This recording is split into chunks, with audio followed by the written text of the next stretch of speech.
Hello everyone and welcome to my channel, and today I'll be reading a Noble Addict's Listener by me. So let's get into it. Noble Ad can be very showy with his love and very affectionate, and so it was nothing that you were not used to, not when it came to him. So, whenever he felt needy, sometimes all he would need is to turn a little bit into his dragon form and wrap himself around you. Perhaps it was due to his instincts, and he was simply doing this because you were sort of like treasure to him.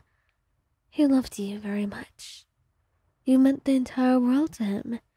So, of course, even into his very being, it seems like it's engraved that you were like treasure.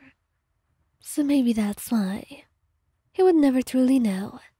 What he knew for certain was that he loved you, and he was not willing to share you with anyone. So that paired with his neediness, it was kind of a recipe for disaster when he saw you getting too close to someone. And he didn't mind, truly. He understood that he needed to give you some space for yourself.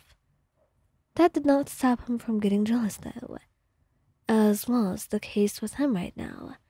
He couldn't stop staring at you or pouting, and when you got home, you could clearly tell that something was wrong, regardless of what it may be, because you've yet to figure it out.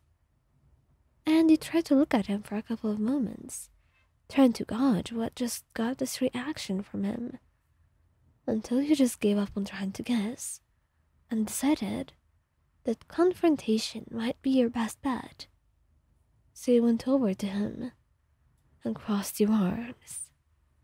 Nivi, we need to talk about something. Oh? Please, tell me what it may be. It's about you, Nivi.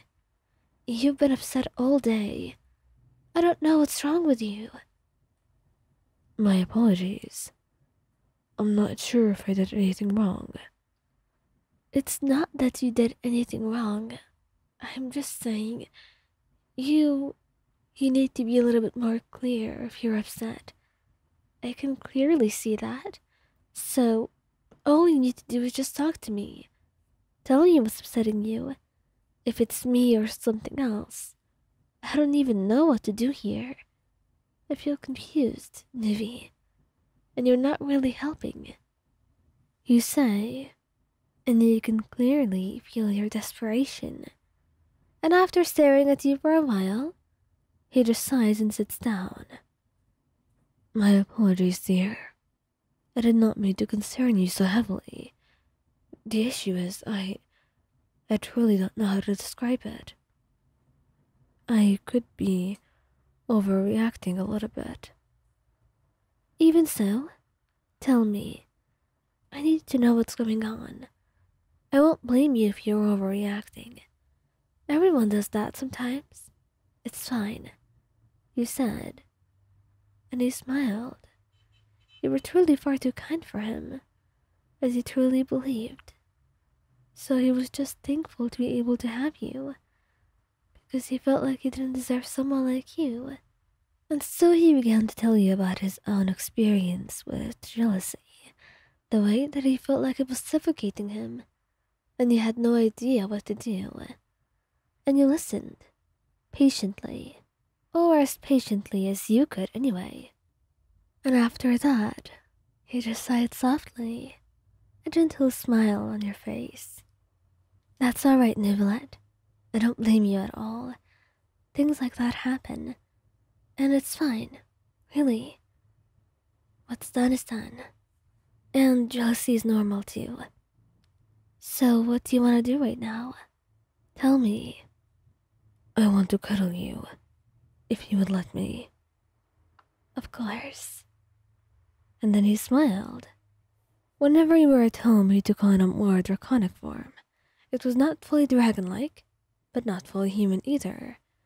So, he just had a tail, a very long one, and his nails turned into claws. He would have horns on his head and scales on his back. and some other places in his body. It was magnificent, really, and he would get just a little bit bigger. And considering how tall he is, it really just made for a perfect cuddle session, where he would wrap himself around you, and you would feel yourself utterly surrounded by his warmth as you closed your eyes and melted into his warm embrace. He murmured softly as he buried his face into your neck. "Thank you, Ayan. Truly, it means a lot to me that you were able to do this for me." "But Novelette, it's really the least that you deserve. Please don't feel bad about getting jealous. It happens with everyone." "Really? You're not upset? It is not something that annoys you?" "Not at all. It's fine. And at least I know that you care. I didn't expect you to get jealous at all. You just didn't seem the type." He softened and just ran his fingers through your hair. He was simply happy to be in your presence. That was all. And the rain, that has been going on for a while outside, has finally stopped as he began to purr, as you rested against him. It really weirded you out, how gentle he could be. To anyone else, he looks utterly intimidating, too uncaring, and too cold and scary. But to you, he's like a big giant cat who just wants to cuddle with you for a little bit. It was amusing, and definitely something you thought of a lot. You were lucky you had him, and you just knew that no matter how many troubles you would have ahead, he would always be willing to listen and work on himself. But you just hope that regardless of what they are, he sees himself in the end, and that he's able to be happy, and to not sacrifice his own needs and wants. His emotions were normal, and one day he should be able to acknowledge that.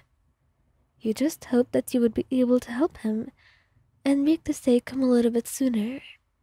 He was too selfless, and amongst all of that, he did not even know it.